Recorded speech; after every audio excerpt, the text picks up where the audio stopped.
하나님의 크신 은총과 은혜가 오늘도 살아가는 삶의 자리마다 충만히 임하시기를 기원합니다. 기도하겠습니다. 하나님 아버지, 토요일입니다. 지난 한 주간도 우리의 삶의 자리에서 지켜주시고 한 주의 마지막 날을 또 하나님의 말씀으로 우리의 삶을 점검하고 돌아보며 일이 시작하게 하시니 감사합니다.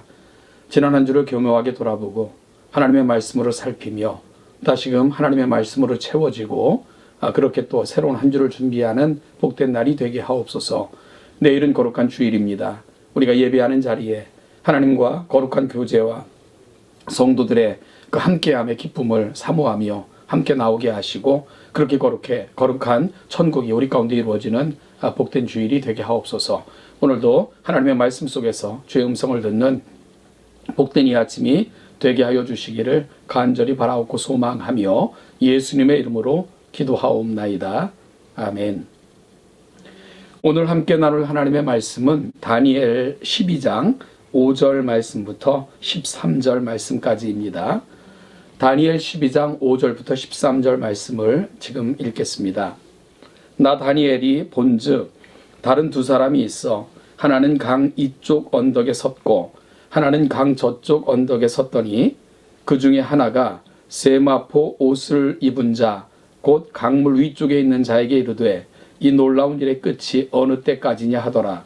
내가 들은즉 그 세마포 옷을 입고 강물 위쪽에 있는 자가 자기의 좌우 손을 들어 하늘을 향하여 영원히 살아계시는 이를 가리켜 맹세하여 이르되 반드시 한때 두때 반때를 지나서 성도의 권세가 다 깨지기까지이니 그렇게 되면 이 모든 일이 다 끝나리라 하더라.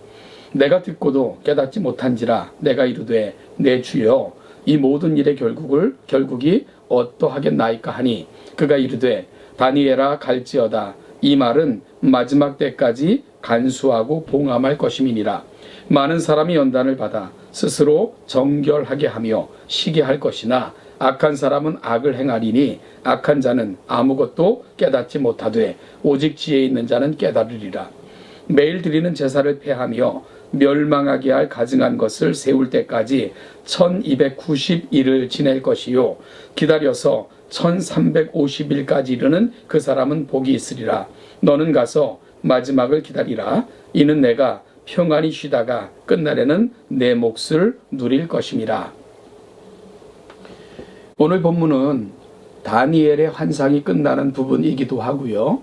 또한 지금까지 살폈던 다니엘서의 마지막 부분이기도 합니다. 강을 중심으로 양쪽 언덕에 각각 한 사람씩 두 사람이 나타납니다. 한 사람이 반대편에 있는 세마포 옷을 입은 자에게 이 일의 끝이 언제인지를 묻습니다. 세마포 옷을 입은 사람이 하늘의 하나님을 가리키며 한때, 두때, 반때라는 묘한 대답을 줍니다. 이 장면을 보고도 다니엘은 그 의미가 무엇인지를 깨닫지 못합니다. 그래서 자기가 다시 이 모든 일의 결국이 무엇인가를 묻습니다. 이에 세마포 옷을 입은 자는 분명한 때에 대한 정확한 언급을 하지는 않습니다. 단 그때에 많은 사람들은 정결한 삶을 살고 또 다른 사람들은 악한 삶을 살게 될 것이라고만 말합니다. 어찌 보면 오늘 본문은 환상의 대단원의 막을 내리는 장면치고는 조금 허망하다는 생각도 들게 하는 그런 본문입니다. 분명한 답이 주어지지 않고 있기 때문입니다. 그런데 가만히 생각해 보면 오늘 다니엘이 분명히 깨닫지 못하고 했던 질문, 내 주여 이 모든 일의 결국이 어떠하겠나이까? 라는 질문은 시대마다 혹은 혼란한 순간마다 늘 계속되어진 질문이라는 생각을 하게 됩니다. 그리고 이에 대해 주시는 답 역시 신자들에게는 많은 생각을 하게 합니다. 특별히 종말의 때를 살아가는 성도들에게 오늘 주시는 말씀은 시사하는 바가 참으로 크다 할 것입니다. 어찌 보면 역사를 보더라도 종말이라는 말을 떠올리면 사람들의 관심은 늘 때에 쏠리곤 합니다. 어느 때일까? 어느 때입니까? 그 시대의 징조는 뭡니까? 하는 때 말입니다. 주님께서 제자들에게 종말에 대해 설명하실 때도 제자들은 어느 때냐고 물었고요. 승천하시는 주님께도 제자들은 하나님께서 이스라엘을 회복할 때가 어느 때냐고 물었습니다. 그때마다 주님께서도 때와 시에 대해서는 정확하게 말씀하시기보다는 아버지께 속한 것이다 라고 말씀하시면서 오히려 종말을 살아가는 성도들의 삶의 태도에 대해 말씀하시곤 하셨습니다. 오늘 다니엘에게도 같은 어조로 말씀하십니다. 다니엘은 때에 관해 물었습니다. 그런데 그에게 하나님은 다음과 같이 말씀하셨습니다. 그가 이르되 다니엘아 갈지어다. 이 말은 마지막 때까지 간직하고 봉함할 것임이니라. 많은 사람이 연단을 받아 스스로 정결하게 하며 시기해 할 것이나 악한 사람은 악을 행하리니 악한 자는 아무것도 깨닫지 못하되 오직 지혜 있는 자는 깨달으리라. 이 말씀을 종말을 살아가는 성도들의 관심이 어디에 있어야 할 것인가를 알려줍니다. 10절 말씀을 통해 마지막 때를 사는 성도들의 관심이 어디에 있어야 하는가를 분명하게 기록하고 있는 것을 알게 됩니다. 그것은요, 주의 백성으로서 의로운 삶을 살라는 것입니다. 때와 시기에 관하여 관심을 두지 말고 성령께서 펼쳐가시는 아름다운 역사에 참여하라라고 말씀하십니다. 또한 7절 말씀을 통해 오직 하나님만을 견고하게 바라보는 삶을 살라고 요청하십니다. 세상은 변하고 흔들립니다. 여러분 또한 세상은 점점 악해져 갈 것이고요. 지식이 늘어감에 따라 하나님을 찾는 것이 아니라 사람들은 하나님을 점점 떠나 스스로 지혜 있는 척하고 스스로 모든 것을 아는 척하고 그리고 스스로 높아지고자 하는 시도들은 계속해서 일어나게 될 것입니다. 그렇다고 시대가 좋아지고 점점 안정되어질까요? 여러분 그렇지 않습니다. 시대는 점점 허망해질 것이고요. 그리고 흔들릴 것이고 그리고 또한 변화무쌍한 그런 세상이 도래할 것입니다.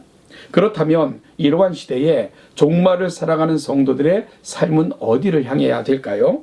유일하시고 변하지도 흔들리지도 않는 하나님 한 분, 그분의 입으로부터 나오는 그 말씀에 집중하며 그 하나님께 시선을 고정하는 삶을 살아야 된다. 그것이 바로 오늘 본문이 가고 있는 자리입니다. 사랑하는 여러분, 성도는 흔들리는 세상 속에 내 마음이 갈 때처럼 흔들리는 자들이 아니고요. 세상이 아무리 불안해도 두려워 떨며 그 시대 속에서 자기 움츠린 채 자기를 감추는 그러한 삶을 성경은 요청하지 않습니다. 성도는 하나님을 굳게 믿고 신뢰하며 그 입으로부터 나오는 말씀을 가슴에 담고 말씀대로 살아가는, 따라가는 그런 삶을 살아야 됩니다. 여러분, 우리가 의지할 것은 시계가 아니라 이 모든 시간 속에서 역사하시고 섭리하시며 그 거룩한 뜻을 이루어 가시는 하나님이십니다. 이것이 종말의 때를 살아가는 성도들의 지혜입니다. 오늘 본문 11절을 보면 매일 드리는 제사를 폐하고 멸망하게 할 가증한 것을 세울 때가 있음을 말씀합니다. 그러나요, 이 모든 것들이 정해진 때가 있고 그 정해진 때가 이르면 하나님의 놀라운 구원의 때가 도래할 것을 역시 또한 말씀하고 계시는 것도 오늘 본문은 분명하게 제시하고 있습니다. 하나님의 뜻만 온전하게 서며 또한 그 나라만이 영원할 것이라는 것을 확인시켜주며 다니엘서는 대단원의 막을 내리고 있습니다. 사랑하는 여러분, 따라서 흔들리는 세상에 마음을 빼앗기거나 흔들리는 것이 아니라 잠시의 삶을 통해 영혼을 붙들고 그 영혼을 이 땅에서 경험하며 살아가는 것, 그것이 바로 종말의 때를 살아가는 성도들의 지혜일 것입니다. 오늘 우리는 또 하루를 살게 됩니다. 하나님의 거룩한 은혜를 가슴에 담고 흔들리지 않는 그 하나님께 우리의 시선을 고정하고 단 한 번도 변하거나 이루어지지 않은 것이 없는 영원한 말씀 진리인 그 성경을 가슴에 담고 성경의 빛을 조차 등불 삼고 빛 삼아 그렇게 종말의 때를 살아가시는 우리 동천의 귀한 성도들 되시기를 주님의 이름으로 축복합니다.